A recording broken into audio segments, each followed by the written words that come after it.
holy shit. Like, Batman vs. Teenage Mutant Ninja Turtles.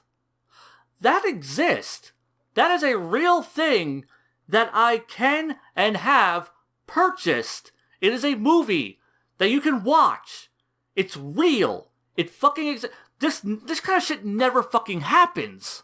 And I'm not talking about, like, comic book character crossovers never happen. Like, yes, I am well aware that they, crossed over in comic book format. But comic book crossovers happen all the goddamn time. Marvel and DC have crossed over multiple goddamn times. It's not that new. It's not that big of a deal. It is a thing that happens. But to see those crossovers ever adapted into anything beyond just their, comic book medium is fucking unheard of. Comic books are a very cheap medium to produce for. Like, they never get more expensive, like, more elaborate fight scenes and all this other shit. Like, it never affects the cost of producing a comic. But with animation or anything outside of that medium, like, you need actors, you need a director, you need writers, you need producers, you need, like, there's, like, so much more that goes into it. Like, anything that requires any kind of budget, like, they never put that kind of effort into, like, one of these silly comic book character crossover, like, dealies. But here they did. They did. And I'm so fucking excited because, like, I love me some Batman, and I love me some goddamn Teenage Mutant Ninja Turtles. So the idea of, like this crossover existing in movie format is just the coolest fucking shit. Like this movie just switched my brain into 8-year-old mode. And honestly, I didn't even expect to, like, think it was that good. Like, I thought I was just gonna, like, watch it and be like, yeah, no, that was okay. But that 8-year-old part of my brain was gonna be like, yeah, like, Batman and Ninja Turtles are fighting. And they're like, oh, kicking Shredder's ass. This is awesome. Yeah. Like, no, that's what I thought I was, like was gonna be my reaction. Like, I thought I was just going to, like, deal with shoddy production values and probably, like, a kind of shitty story and bad action. But no, like, the shit was legit. It's good. One of the things that actually surprised me is just how much of an adaptation of this story it is. Because, when you hear about this being announced, the first thing you think of, well, clearly this is going to be an adaptation of their crossover comic, right? Well, like, if you've seen the trailers and you've read that comic, then you know it really isn't the case. Like, there's a lot of things that are showing up in those trailers. I'm like, well, like, there's some similarities, but yeah, it just didn't look like it was going to actually be an adaptation of that comic, and I was wrong. Like, it is. Like, they make a lot of creative changes. They take some, creative license to tell a slightly different story. They reshuffle some events, and they do an ending that is very different. They expand a lot of things that are only kind of glossed over in the comic. Some things from the comic get lost. And it's interesting because, like, some of the changes that they make, I feel, elevate the material. Some of the changes that they made, I felt, decrease the quality of the material. But honestly, like, this movie overall, like, I enjoyed the fuck out of it, and I just did not expect that to be the case. Like, I thought I was going to enjoy it just because of the mere conceit of what it is. But instead, I loved it because it was actually a pretty good fucking movie. It's like a good, solid 8 out of 10. It's fuck. Okay, so for those that are kind of completely in the dark about what this is and what that crossover comic is and what the whole thing is about, let me fill you in a bit. A couple years ago, DC and IDW/Nickelodeon teamed up to do the big crossover promotional comic book miniseries, Batman, Teenage Mutant Ninja Turtles, no verses. Honestly, yeah, because they don't really verses in this. I don't know why the fucking movie just kind of put verses on there because that sounds cool. And the basic story of, like, what goes on here is that you have the IDW Turtles teaming up with your traditional DC Comics, New 52-ish, Rebirth, whatever fucking continuity DC is on at the moment that this was produced. It is that iteration of Batman with the IDW iteration of TMNT. Basically, the Turtles end up in Gotham City through portal bullshit because the Turtles and dimension hopping is a thing that just happens in Ninja Turtles. So the Turtles and Splinter and the Foot Clan and the Shredder, obviously, all end up in Gotham City and Shredder's causing some shit, and the Turtles are trying to get home, and then Batman's trying to stop Shredder from doing his shit, and like the Turtles start getting involved, and then they team up with Batman, and yeah, like it's just a really cool team up comic. It goes some places. I'll save spoilers for a little bit later in. Jump ahead to now, 2019. This movie, like I said, it is an adaptation of that comic, but it does make a few very noticeable changes. Some characters are swapped out. Certain characters that were in the comic are not in the movie, and then there's characters that are in the movie that were not in the comic originally. The biggest difference here, right out of the gate, which is what made me originally believe this was not going to be an adaptation of that story, is that the Ninja Turtles and Batman both come from the same dimension. Like, just, they literally drove from New York to Gotham City because the Shredder had come to Gotham City, and they were like, Shredder's up to some shit, we're gonna go follow him. Not a very Ninja Turtle-esque thing to do. I feel like if Shredder just kind of fucked out of like New York City, they wouldn't follow him. They'd just be like, oh, thank goodness, that Shredder asshole's gone. We can just not have to worry about getting like stabbed in our sleep. Awesome. But for the sake of the story, they follow him to Gotham City, and Shredder's doing his shit. The Turtles, Batman, they team up. It's beyond that point, like it starts kind of very much resembling the comic book version. One of the biggest differences, though, was that these very clearly are not the IDW Turtles. They're like some sort of new iteration of the Turtles. The closest thing I would compare them to are the 1990 movie Turtles. In fact, like, you can tell that the people who made this movie, like, they were fans of Batman, they were fans of the Teenage Mutant Ninja Turtles, but you can tell they were goddamn 90s kids, because they make references to Batman the Animated Series, they're making references to the 87 cartoon, and most of all, they are making references to the 90s movie. The original awesome as hell 90s movie. Even a little quick, like, if you're not paying attention, you can miss it, little reference to Ninja Turtles 2, Secret of the Ooze. So yeah, there's quite a few references here that make you go, wait, so are these supposed to be like the Ninja Turtles from the movies? Because that's what they most resemble, and they never really get into like the Turtles' origins or anything like that.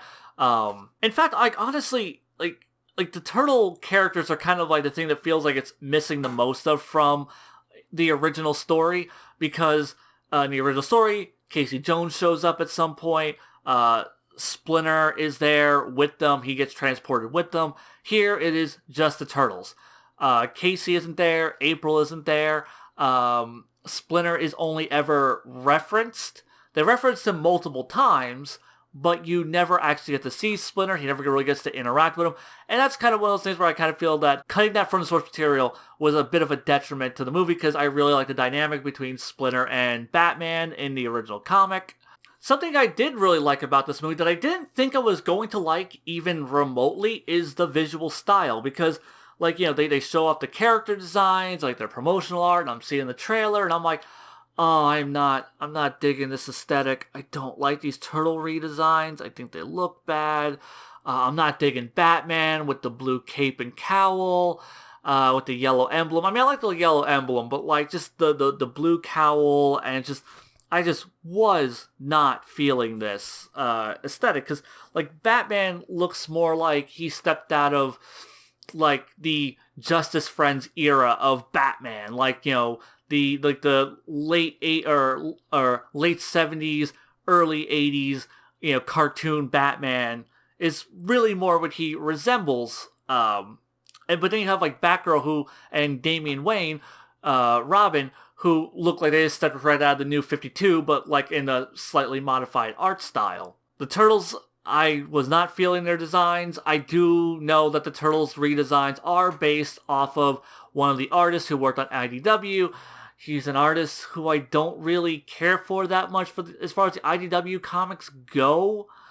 Like, his artwork has a bit of a Mike Mignola-esque look to it. So, like, if you're a fan of Hellboy and stuff, which I actually do love the aesthetic of Hellboy, I just don't really like that aesthetic kind of put towards Ninja Turtles. or at very least in a comic book format, I feel it's fine. But when it was gonna be like the animated movie, I'm like, oh, that's the direction they're going with the aesthetic. No. And then I'm like seeing clips of it, and the animation looks a little bit jank, and I'm like, oh no, this is gonna be like some little low budget bullshit. It's gonna be really cheap. It's probably not gonna be directed well. And I ended up being wrong, because the movie's fairly well directed. There's a couple of weird moments, a couple of jank moments in the animation, but like the fight scenes look great. The turtles' designs, like once I really was seeing them in motion and just seeing them throughout the entirety of the movie, like after the first couple of minutes, like the designs didn't bother me at all. Like I was actually really surprised, and I'm like, oh, like I actually kind of like these designs. Yeah, I thought these designs are all right. Oh man, I like these designs. Yeah, they're pretty cool. I would watch more movies with these designs. Batman, honestly, like I didn't think, like, somehow, I don't know what it is, like something about like this movie and just how well it's executed, I stopped caring that his bat suit looked bad, and it stopped looking bad to me. It was like I started really buying this version of Batman. So yeah, like on an aesthetic level, like animation level, action level, like there's a lot, like talk about, okay, the action. So talk about some changes that were made from the source material. Oh man, we get to fucking see Batman and Shredder fight. And oh man, did they make Shredder look like a fucking badass. So good. Like, when you have, like, the TMNT and Batman fighting, it's, like, clearly, you know, Batman's just, like, the better, more proficient fighter. I mean, he also kind of, like, catches them off guard, and they really didn't know what the hell they were dealing with when Batman first drops in on them. But, like, when, like, Shredder and Batman are just having a straight-up serious fight going on, yeah. Like, they made both of those guys look so fucking cool.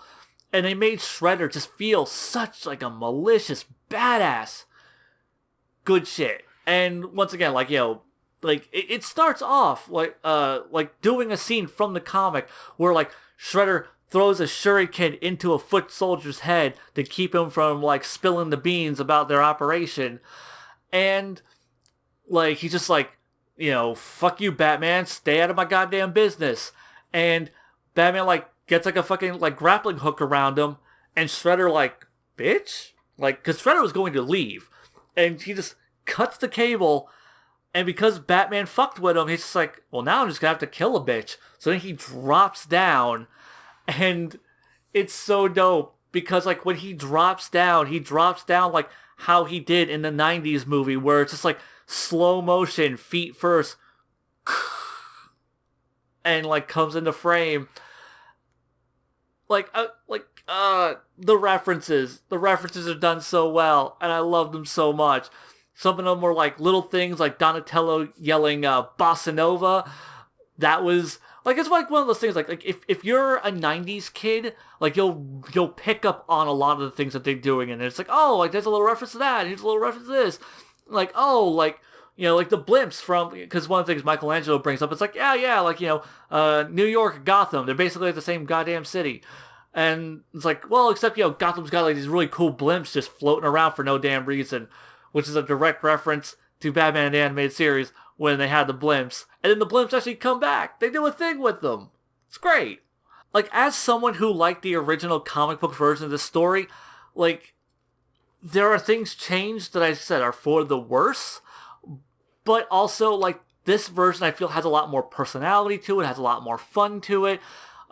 This is clearly a movie by 90s kids, for 90s kids, and yeah, like, this is just like a love letter. Like, if you grew up in the 90s on Batman, on Ninja Turtles, like the original, like, you know, the 87 series of Turtles and the 90s movies, and like you grew up on like Batman the Animated Series, and like the, you know, the movies from that era, like, yeah, like fucking references, and it's just like a love letter to that. Also, man, the soundtrack kicked ass. I figured if one thing was gonna really suck in this, it was gonna have some generic ass soundtrack that was never gonna pop for me, and it pops. Like, I was just like, oh yeah, it's got like this really good hard hitting synth beat a lot of the time, and it's just like, yeah, it just gets you Get you fucking motivated to watch some ninjas, like, kick some ninja ass.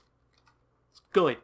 So yeah, that takes care of all, like, the non-spoiler shit I had to say. Like I said, Batman vs. Ninja Turtles, if you have not seen it, and you are a fan of these properties, I'm assuming you are, which is why you're watching, unless you just wanted to hear me ramble about something that I really fucking love, which is also cool of you. This movie is dope. I highly recommend it to anyone who's a fan of either of these properties. I extra recommend it to you if you are a fan of both of these properties. I actually was talking to coworkers. I'm like, oh man, like you see this, like, really? I thought the movie looks like it was gonna be fucking stupid. I'm like, no, it's great. And I'm saying it to you guys, it's great. Like, if you're a fan, you'll like it. Now, spoilers! As I said before, there are some noticeable changes made. I brought up before, like, the turtles here are clearly not the IDW turtles. They are more influenced by, like, the 90s movie. This even comes through, like, near the end when Shredder, like, gets hit by Raphael near the end. Like, he has Batman down, and Raphael comes swinging in and busts him across the way, which also another great reference, because the way Shredder, like, turns and his mask shatters off of his face is, like, identical to, like, when Donnie hit him with his bow staff in the first issue of the comic and knocked his mask off. And he's got, like, the 3 scars from when Little Rat Splinter clawed his face up. So yeah, very clearly this is not the IDW Turtles, because the IDW Turtles had a Shredder with the scar down his eye, which this Shredder did not have. His design, obviously, is based more on the 87 series. So there's all that. There's also, like I said, the characters that have been switched out. I already mentioned Splinter doesn't show up in this movie.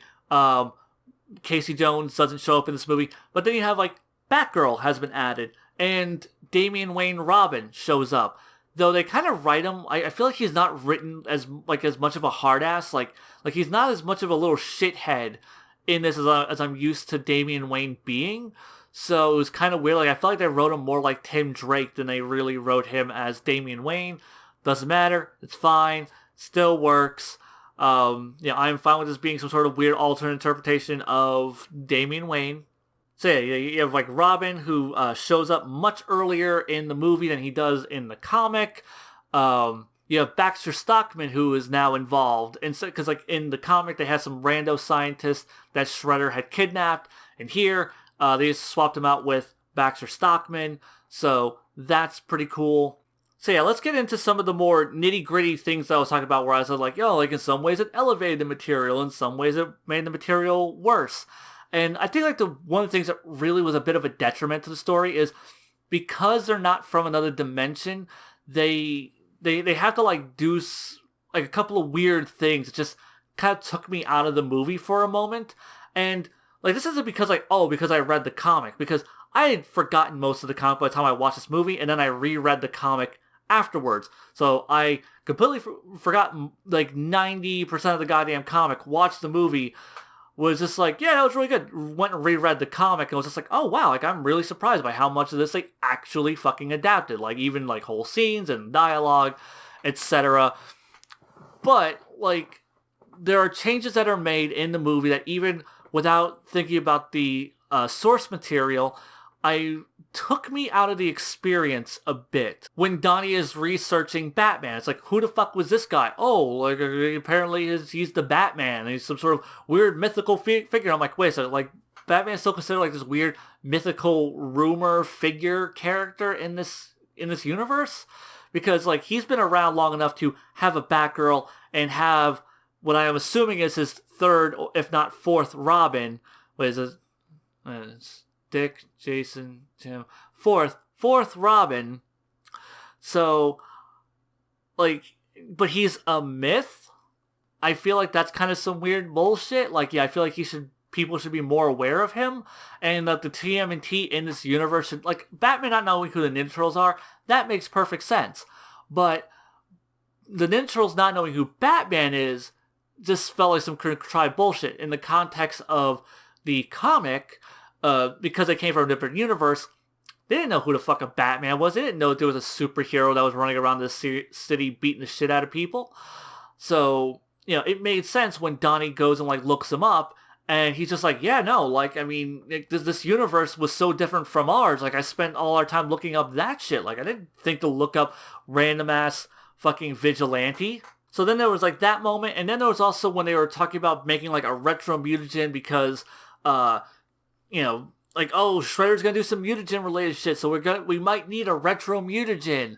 And they just kind of, like, make that unprompted, and then, obviously, it ends up being very necessary later on, and one of the big things that's in the comic is, the longer the Turtles stay in that universe, elements from their universe are being converted to match the elements that exist in the DC universe. So, like, Raph's Sai, it's made of steel, but it's made of steel from his universe.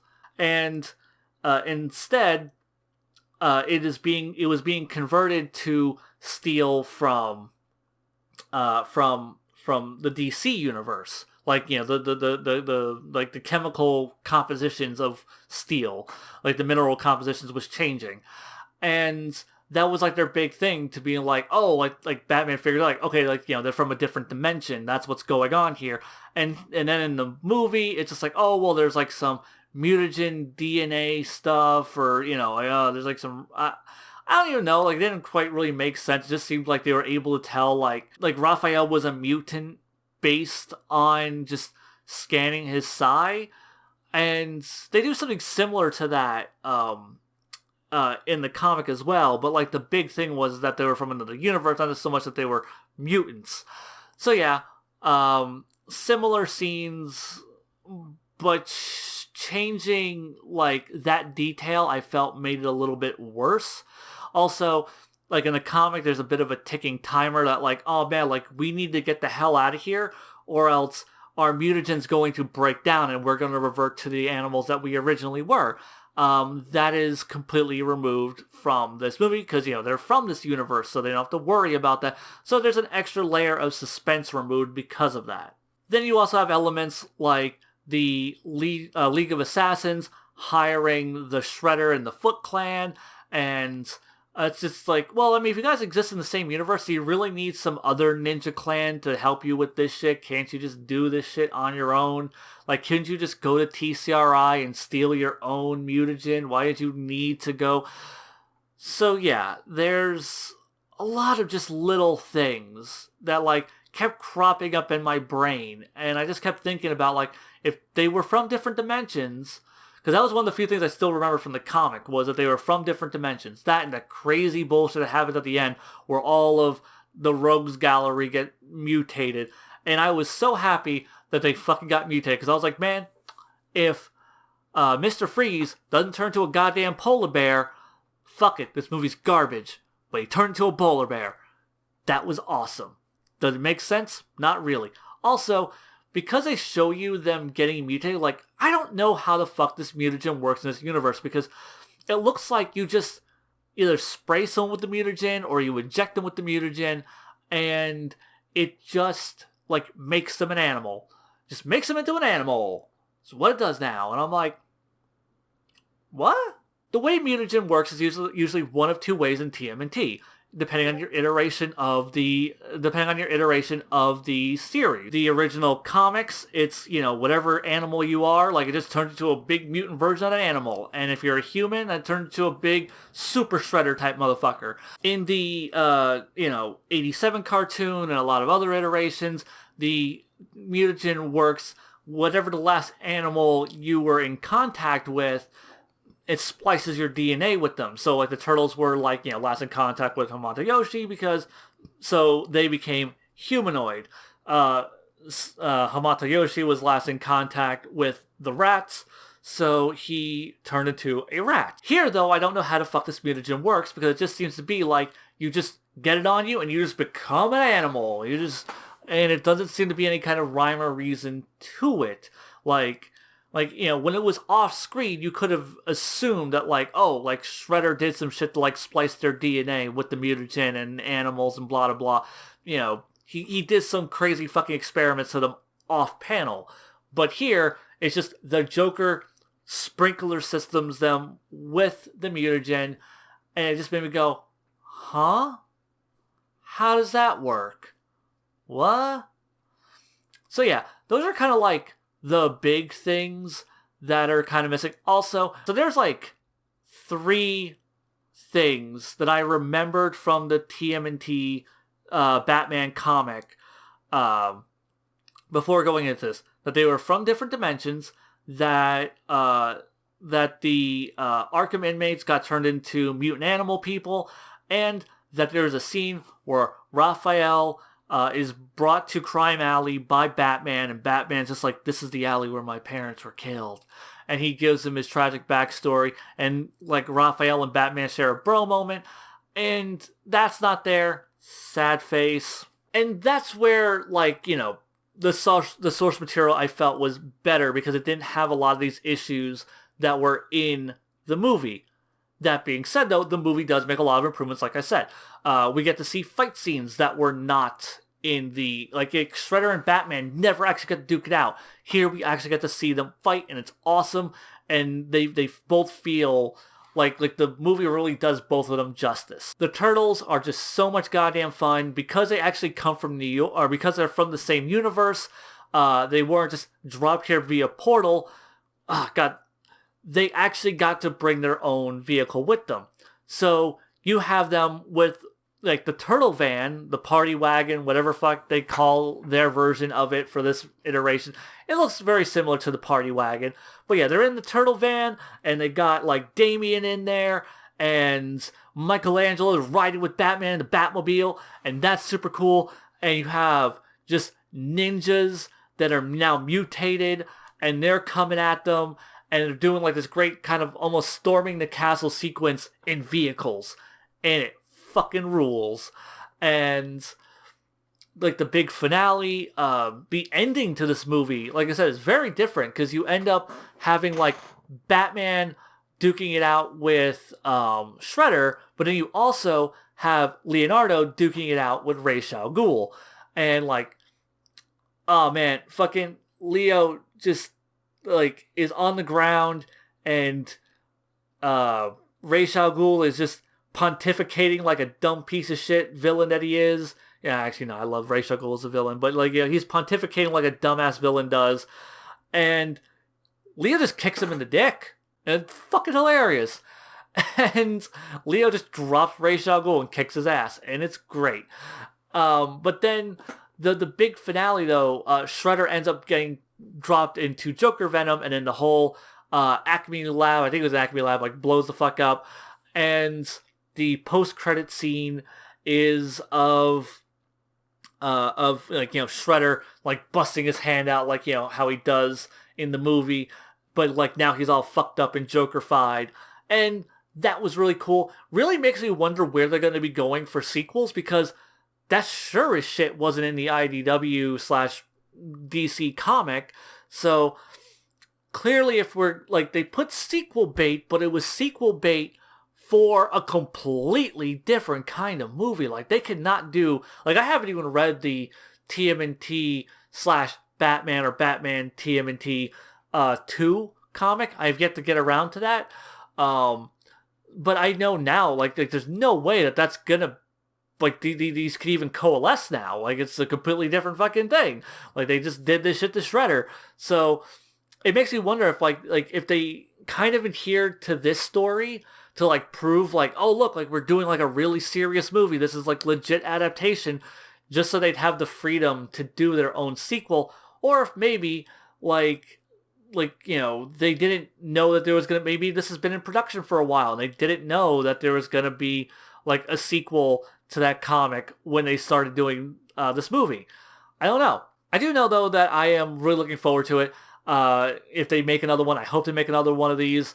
Also, like I said, like where I feel the movie improves on things is really, it's a lot of more superficial, spectacle-driven things, but this is kind of it's a fan servicey thing in its mere existence. So if it's going to just alter things to be more fan servicey, be more fun, be more adventurous, yeah, no, that's cool. Like, the movie's very funny. It adds in a lot of humor that isn't in the comic. Like, because the comic, like, the humor mostly comes entirely uh, Michelangelo. And Michelangelo's humor really isn't goddamn funny. Michelangelo is almost never funny in Ninja Turtles, guys. I'm sorry. Michelangelo kind of sucks for the most part, and like most iterations. But in this movie, it's a lot funnier. Batman still being like, stick in the mud as he do. Because they added in more of the Bat family, you get like these really great character dynamics that aren't there in the comic. Because before it was mostly just Batman, and then Robin shows up like past the halfway point, and then and then that's about it. And a lot of their relationship, it's the Turtles and Batman hanging out with, and Splinter also, all kind of hanging out. And by removing Splinter and adding Batgirl, you now get to pair off people into really cool pairings. So they established that Batgirl is more of the techie one, like science-driven one of the group. So she ends up pairing off with Donatello. I couldn't help but just think, like, are they gonna try to ship these two? Because the last time Donnie hung out with a hot redhead who was into science, they tried to ship them. But they didn't try to ship them. I was actually kind of surprised. I really thought they were going to go that route. I thought they were going to go for the 2012 reference, and they didn't. But yeah, like, you get like the Donatello, Batgirl pairing. You get Raphael and Damian Wayne pairing. You have Alfred and Michelangelo, because mostly it's Michelangelo just getting on Alfred's nerve, but then they kind of bond by the end, and it's nice. And then Batman and Leonardo, and they're the more stoic warrior ninjas of this whole movie thing. So yeah, so there are definite changes that work to the movie's benefit. Overall, though, like I said, I love this movie. It's like I think I said an 8 before. I think it's like an 8 out of 10. I don't know. I just know that I really liked it. It's probably not as good. In fact, like, going through all the things that I'm like remembering, all the things that kind of took me out of the experience. Also talking about things that took me out of the experience. Man, I found out I don't like Tara Strong as Harley Quinn. I love Tara Strong in most things, and like in every other thing she said. She is not a good Harley Quinn. This is like my first time, because I never played the Arkham games. No, I should play them. Shut up, leave me alone. I'll play them maybe one of these days. Anyhow. But I never played the Arkham games, so I didn't really know like what her Harley Quinn sounded like. And now that I have heard it, oof. Like I thought the girl from Batman and Harley Quinn wasn't very good. I'll take that girl. I will take the Big Bang Theory girl over Tara Strong, because, oh man, Tara Strong is not a good Harley Quinn. She's just so screechy and so obnoxious. Troy Baker's fucking dope. Man, that guy does like a really good Mark Hamill and a really good Kevin Conroy. Like, fuck, Troy Baker. You go, dude. The turtle voices also, like, I was surprised by that. Now I'm just kind of rambling. What the hell am I talking about? It's one of my videos. It's always a fucking ramble. Bleh. Whatever. Movie's dope. If you haven't seen it and you're this far into the video, go watch it. It's good. I liked it. If you like Ninja Turtles and you like Batman, you'll probably like it too. Go watch it.